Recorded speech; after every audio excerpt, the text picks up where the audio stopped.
Hello everyone! I'm Lizelle and welcome to my vlog.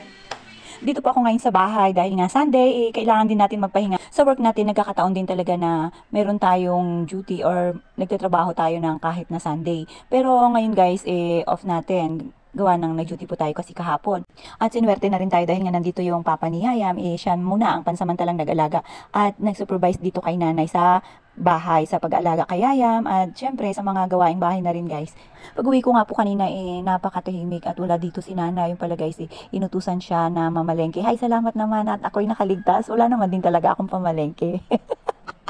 Saan ka nakakita na nagtatrabaho na palaging walang pera? Only ako lang yun guys, kaya sorry na kaagad. Yung may mga gustong magpa-sideline dyan at mga papatrabaho sa akin, basta kaya natin pwedeng pwede yan, welcome yan sa atin, basta pagkakitaan guys.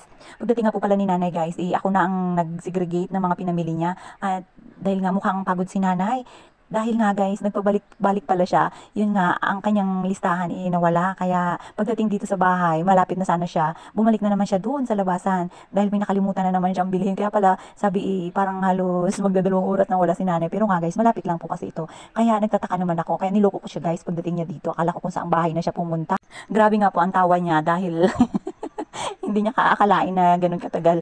Magluluto nga lang daw po sila ng chicken curry guys. Kaya ito ang binili ni nanay.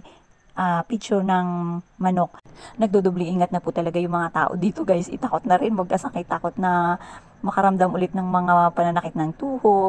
Talagang sacrifice muna sa mga masasarap na pagkain. Ito nga lang po pala yung kanilang pinabili or ipiprepare na ulam para makatikim din si Yayam. At yan, laging si Yayam ang priority na naman natin. Natawa naman ako dito sa mga pinamili nila nanay at doble-doble. Pagka iba talaga yung nanay. Kasi tayong mga nanay guys, tayo yung nakakaalam ng mga wala sa bahay, yung mga pwede nating bilihin, mga pangrikado, yung mga dapat nating i-stock. Tayo ang nakakaalam nun. Kaya ito nga si nanay, porque wala tayo kanina, sila na lang ang naglista-lista ng kanilang mga bibilihin guys. At yun nga, sobra-sobra nga at ang daming mga pinamili sila na meron naman tayong stock. Hindi nga po kasi sila nagtanong guys. Dahil yun ay sa gusto lang nilang bilhin. Kaya pwede na rin, pwede nating i-stock mga susunod na araw, magagamit pa rin natin.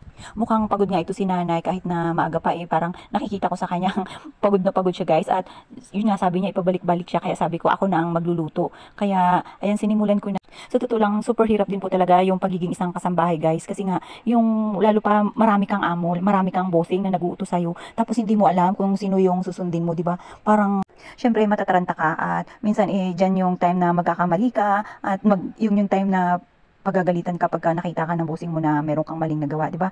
So, ganun talaga ang buhay natin. Bakit kaya ganun? Pagka halimbawa na nagkakaroon tayo ng maraming problema or mabigat na problema, naisip natin, bakit ganito yung binigay sa atin? Or bakit parang unfair ang buhay? Meron kasing taong mga mayayaman or nakagisna na nilang meron sila sa buhay. At meron namang tao na kahit na kilos ng kilos or trabaho ng trabaho, hindi naman yung mayaman. Kaya minsan mapapaisip ka, it's unfair.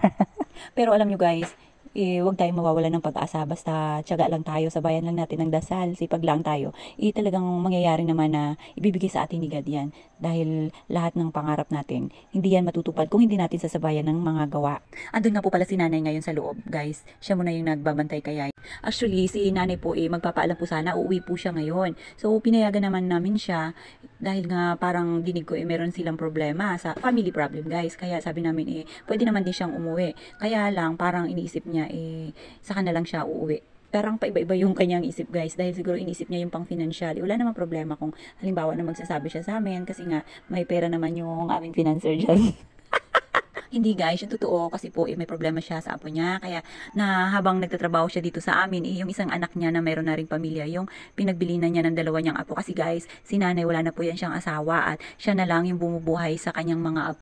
So kung hindi siya magtatrabaho, walang kakainin at walang ipapaaral sa mga apo niya. Kaya nagtsatsaga siya guys kahit na maliit ang sweldo, basta may kinikita, ganun po talaga ang hirap ng buhay. Kailangan natin magsakripisyo para sa pamilya natin. Alam niyo po kasi mas nakakaawa po talaga yung mga bata na hindi nakakapag-aral. Kaya nga napakaswerte na may mga kaanak pa na nagbo-volunteer sila or talagang inaalagaan nila yung kanilang mga kadugo, yung mga apo nila guys, maswerte pa rin. Kaya dapat tayong mga magulang pagka magkakaroon tayo ng mga anak, dapat siguraduhin natin na mabigyan natin ng magandang kinabukasan kasi guys, alam nyo kawawa talaga yung mga bata. Yung iba talaga guys, yung walang-wala, as in walang-wala talaga, wala silang mga kamag-anak na tumutulong. Makikita nyo hindi sila nag-aaral. Alam nyo kung saan sila, nandun nagtatrabaho para lang may makain. Dahil nga gusto rin nilang mabuhay. Kaya minsan guys, pagka nakakapanood tayo ng mga hindi magagandang mga gawain, yung kagaya ng pag-hold up, snatch, kung ano pa man, para lang makakuha ng malaking pera, parang hindi magandang halimbawa para doon sa mga musmus na bata or mga batang nahihirapan. Kasi guys, alam nyo kung bakit, may isip nila, ay ganun lang pala kumita ng mga mabilisang pera, ay ganun lang pala kadali. So, makikijoin ka na sa mga kung ano-anong mga prat or kung ano-anong mga grupo para lang magkaroon ka ng malakihang pera na agad-agad, which is hindi naman tama, guys. Kaya dapat talagang nag-aaral po yung mga bata. At palaging nandun din yung mga magulang na nag-guide sa kanila. O siya, after nga po nating iprito or isang kutsa lang saglit yung ating chicken guys, para naman mawala yung kanyang langsa, yan, gigisahin na muna natin. Maglagay na tayo dito ng luya at sibuyas. Yan. Alam nyo ba guys, pagka kami lang tatlo dito nila, nanay, ako, si Yayam, hindi po kami nagluluto. Alam nyo ba kung bakit? Lagi po kaming napapanisan ng ulam. So, sayang po. Kaya, ang ginagawa ko na lang, pagka halimbawa may pasok po ako, sa lunch po, before ako umuwi dito, bumibili na lang ako ng mga lutong pagkain. At masarap naman guys, ang binibili kong pagkain is yung may sabaw na kaagad para kay Yayam, para guys, syempre makakain din siya. And aside dun guys, sa napapanisan kami, nakakapagod rin po talaga na palagi kang nagluluto. Yung galing ka na sa work, tapos syempre, si nanay lang ang tao dito, siya lang yung nag-aalaga kay Yayang, and then pagdating mo, ikaw pa magluluto. Parang ang pagod guys, kaya ayun, hindi na natin kaya. Yung tipong pagdating natin dito sa bahay, tamang pahinga na lang tayo, cellphone. Pero alam niyo ba guys, nagtataka talaga ako minsan, pagka tayo ngayon nasa opisina, minsan di ba buong maghapon tayo nakaupo. Pero pagdating natin sa bahay, parang gusto pa rin natin umupo. Pero guys, bakit yung mga nag-hard worker, yung mga mason or nagka-carpenter guys, kahit na gabi na tuloy-tuloy pa rin minsan yung kanilang trabaho at talagang parang hindi sila napapagod.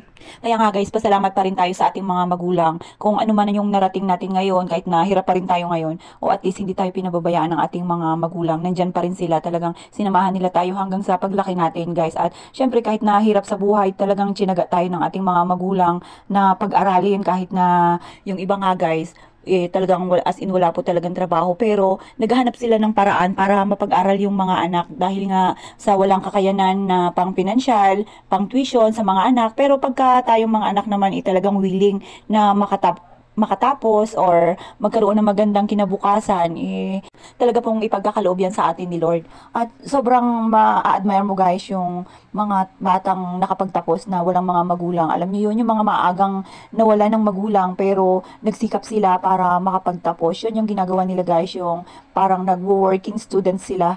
So, yun, mabibilib ka sa kanila dahil nga may pangarap sila na makapagtapos, magkaroon ng magandang kinabukasan. Sila na lang mismo yung gumagawa ng paraan para makapag-aral guys. Pero alam nyo guys, mas nakakasad yung may mga magulang na malalakas pa rin sila, pero yung mga anak nila ay yun ang ginagawa nilang parang yun na yung bumubuhay sa kanila, pero which is hindi naman talaga dapat. Pero oo, pwede nating pagtrabahuhin yung ating mga anak habang nag-aaral. Yun po pwede yun guys, hanggat kaya ng ating mga anak. Pero wag nating obligahin yung ating mga anak na buhayin tayo kasi po malalakas pa naman tayo. Pero hindi naman natin guys lahat, 'di ba? Meron naman kasing iba-ibang dahilan yung ganong situation kung bakit nagtatrabaho yung mga anak na para sa magulang. Kasi yung iba guys, syempre hindi na kaya ng mga magulang natin na meron silang sakit, so kailangan buhayin talaga natin or tulungan natin yung ating mga magulang.